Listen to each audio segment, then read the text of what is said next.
Another week goes by and yet another massive Oculus Quest update. v29 is here and it features a built-in microphone support, iOS notifications, a subtle redesigned UI, a new Files app, and much, much more. Here's a look at what's new in v29. Okay, let's start off with a quick one for the original Oculus Quest owners. Finally, you can now have multi-user support and app sharing within the system. This feature released on the Oculus Quest 2 back in February, and for whatever reason, it wasn't compatible with the original Quest until now. It's great because now you can just share your Quest system with others in the household who can have their own account, and you don't have to rebuy any games you've already purchased as a primary account holder. Moving on now to probably the most requested and the biggest feature on v29, and that's the ability to finally capture your voice using the inbuilt microphone on the Oculus Quest 2. This feature is useful if you record any gameplay, stream live, or record your in-game chat to others whilst you're deploying the tactics in Population 1.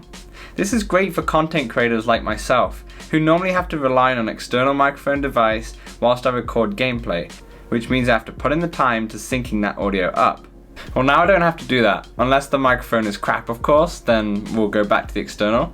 But it's also good for people who just want to stream their games online, maybe it's for friends and for family, and they don't need all the gear, they don't need the extra mic and camera setup and such. They can simply just use their Quest system to finally use that inbuilt microphone.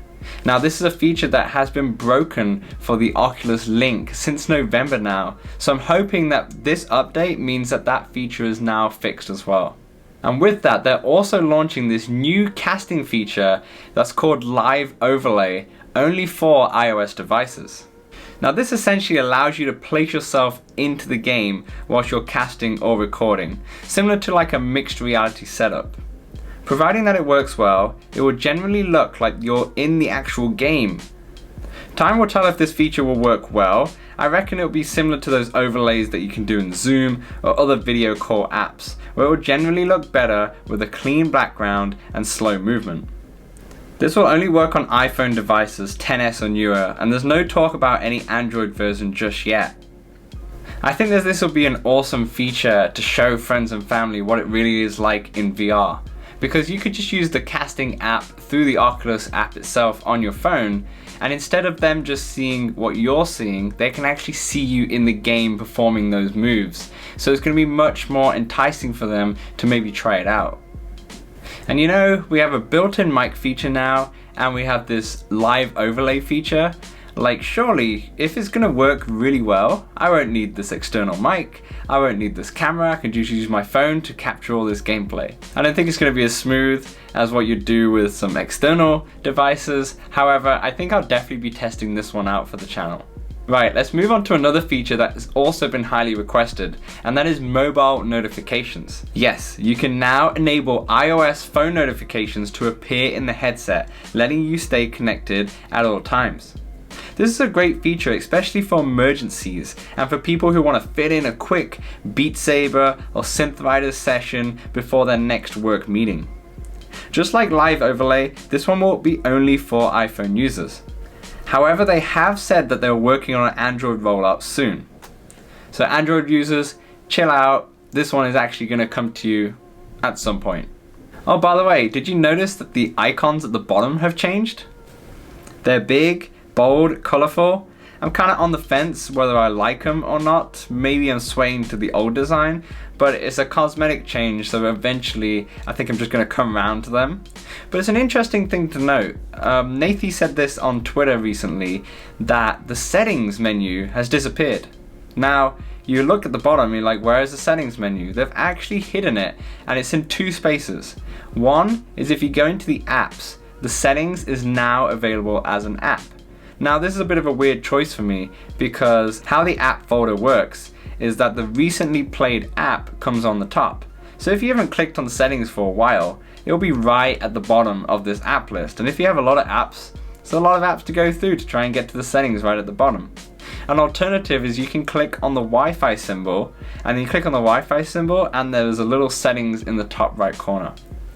I'm not sure why this was a choice. I mean, the Facebook and Oculus, they have all the data of what we're kind of doing on our Quest, so they might see that actually the majority of people don't really click settings. We might set it once, but it's an odd one for me. I normally get in there quite often if I need to change the Guardian or such, or maybe toggle off the experimental features. But maybe I'm in a little special case because I'm doing it on YouTube. Maybe for you, maybe for just the average VR consumer, they see the settings once and they don't click on it again. So yeah, it's another one that we're just gonna have to get used to. On the topic of redesign, there's a new Files app feature for your media playback. Now it lets you organize your media, downloads, and project files. You can also download and upload media files through the browser app on the Quest system. This is definitely a step in the right direction. I hope that it leads to a better file management across the whole board, especially in the apps. I mean, we spoke about it just a second ago with the settings being lost in the apps menu. Like, I wish there was a file system that we could maybe create folders so we can put like games in one folder, other apps in another folder, or take it a step further like I have on the PS4 where I've got like third-party games and first-party games. I know, little OCD, but it would be nice to have something like that, just a little bit of more structure to that apps, because I feel like the apps menu in general is kind of cluttered. I don't know, if you think the same, let me know in the comments, or if I'm losing my mind and I should check someone for some OCD problems, let me know in the comments below. And we're not done. There's even more to this update, albeit this is a small one. There's a new Passthrough Shortcut that's available on the menu now. This will act similar to the double tap feature on the headset to pass through. Interestingly though, in the blog post they mentioned that this feature will be great to finding your cup of coffee. But there's a little issue when drinking coffee while you're wearing a VR headset.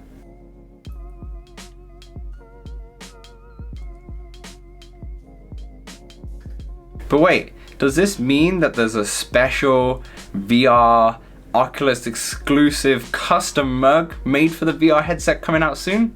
Confirmed? Probably not. Anyway, the final feature is sponsored ads. Now, sponsored ads comes in the Oculus app on the phone and on the Quest. Now, I know what you're thinking, no one likes ads. No one likes ads. However, this could be a good feature for smaller developers. Let me explain. There's a lot of Quest titles out there that just don't get the same love from us content creators or Oculus in general. I mean, Oculus normally just promote their own published titles, to be honest. But my only issue with this is that the smaller companies will have to pay for these ads, or at least every time it's been clicked. It's a sponsored ad, right? That's how sponsored ads work. But it means that the ones with the deeper pockets are gonna get the exposure. Now, I prefer if they did something like, I mean, we spoke about the iOS earlier, right? If they had like the App Store has, where they have like a discovery tab, where they have some developer interviews with some of the smaller titles, and they also have a feature where the staff's picks are in there, so it's what the staff are playing. And I'd like to see that on Oculus ends. Let's see what Zuckerberg's playing. Let's see what the people out, let's see what Boz is playing as such, you know? Let's see what they're playing, because then we maybe be able to discover the smaller titles a little easier than having to force smaller content creators or smaller companies to pay to get their game or app featured on the store. So I would like to see that from Oculus rather than just having sponsored ads. Sponsored ads are always going to be inevitable, but to have that discovery feature in there that small companies don't have to pay for, that would be great to see. And with that, that's your roundup of the v29 update. Let me know in the comments what you think about that update, another massive one for Oculus. Are you angry because you're an Android user and two of these features aren't coming to Android, or at least not yet? Or are you excited for this redesign? I don't know if I kind of like it, but let me know in the comments what you guys think about this update in general. And as always, hit that like button so this video can be seen by more and more people, and hit that subscribe button if you want to see more content like this. In fact, speaking of more content, my next video is going to feature this.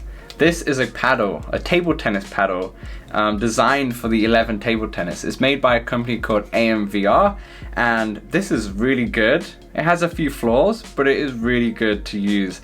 My next video on the channel is going to be about this, so stay tuned for that. It hopefully should come out sometime this week, so hit that subscribe button so you don't miss that video. And with that, thanks so much for watching. I've been Dan, and I'll see you in the next one. Take care.